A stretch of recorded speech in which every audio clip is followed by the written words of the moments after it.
बेंगलुरु में भारी बारिश में 3 की मौत, आईएमडी ने ऑरेंज अलर्ट किया जारी। कर्नाटक में पिछले 48 घंटों में लगातार बारिश के कारण 3 लोगों की मौत हो गई है और भारत मौसम विज्ञान विभाग ने आज 19 जून से बुधवार 22 जून तक राज्य के कई जिलों में भारी बारिश और बारिश की भविष्यवाणी की है। बेंगलुरु से 3 मौतों की सूचना मिली थी। 24 वर्षीय एक सिविल इंजीनियर मिथुन कुमार केआरपुरम इलाके में एक टूटे हुए परिसर की दीवार के नीचे फंसी अपनी बाइक को खींचने की कोशिश करते हुए एक ओवरफ्लो हो रहे तूफान के पानी के नाले में बह गया। शनिवार को 4 टीमों की व्यापक तलाशी के बाद उसका शव बरामद किया गया।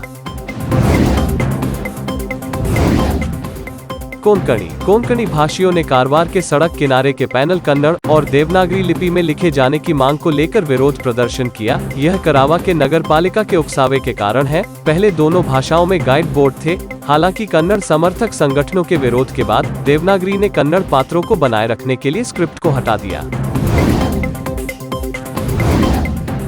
बेंगलुरु कार चलाते समय एक कार चालक की कार पर जोरदार टक्कर लगने से वो बाल बच गया। ड्राइवर, जिसकी पहचान अजित कुमार के रूप में हुई, वह एक टाटा कंपनी में बेंगलुरु में काम करता है। वो पलमपाई से बेंगलुरु जा रहे थे, तभी यह हादसा हुआ। प्रधानमंत्री नरेंद्र मोदी की 2 दिवसीय कर्नाटक यात्रा के लिए बेंगलुरु के 75 स्कूलों, कॉलेजों और शैक्षणिक संस्थानों में छुट्टी की घोषणा की गई है। कर्नाटक सरकार की एक विज्ञप्ति में कहा गया है कि बेंगलुरु में शैक्षणिक संस्थानों के लिए 20 जून को एक दिन की छुट्टी की घोषणा की गई है, जो उस मार्ग पर स्थित है जहां प्रधानमंत्री सोमवार को राजधानी का दौरा करेंगे। बेंगलुरु मुख्यमंत्री बसवराज बोम्मई ने विपक्षी कांग्रेस पर प्रधानमंत्री नरेंद्र मोदी की सबसे महत्वाकांक्षी अग्निपथ योजना के खिलाफ देशव्यापी विरोध को हवा देने का आरोप लगाया है। आज बेंगलुरु में मीडिया कर्मियों से बात करते हुए उन्होंने दावा किया कि अग्निपथ एक नई योजना थी। उन्होंने कहा कि सैन्य प्रशिक्षण के लिए युवाओं को शामिल करने की प्रणाली पूरी दुनिया में प्रचलित है।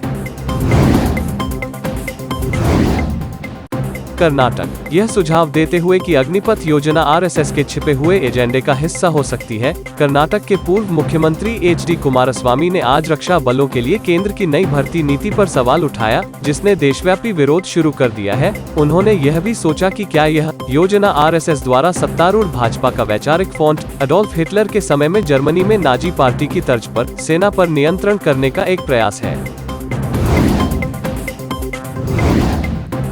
ईशा फाउंडेशन सेव सॉयल के तहत कर्नाटक सरकार के साथ समझौता ज्ञापन पर हस्ताक्षर करेगा।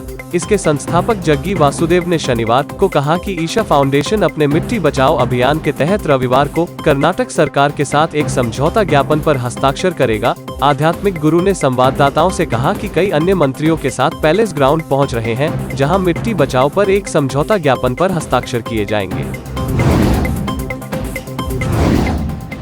कर्नाटक सरकार ने घोषणा की है कि हाल ही में रिलीज हुई 777 चाली, जिसमें रक्षित शेट्टी मुख्य भूमिका में है, कर्नाटक में टैक्स मुफ्त किया है। किरण राज के द्वारा लिखित और निर्देशित फिल्म नायक के जीवन में प्रवेश करने वाले एक कुत्ते के बारे में है, जो अपनी नकारात्मक और एकाकी जीवन शैली के साथ फंस गया है और उसे इस पर एक नया दृष्टिकोण दे रहा है।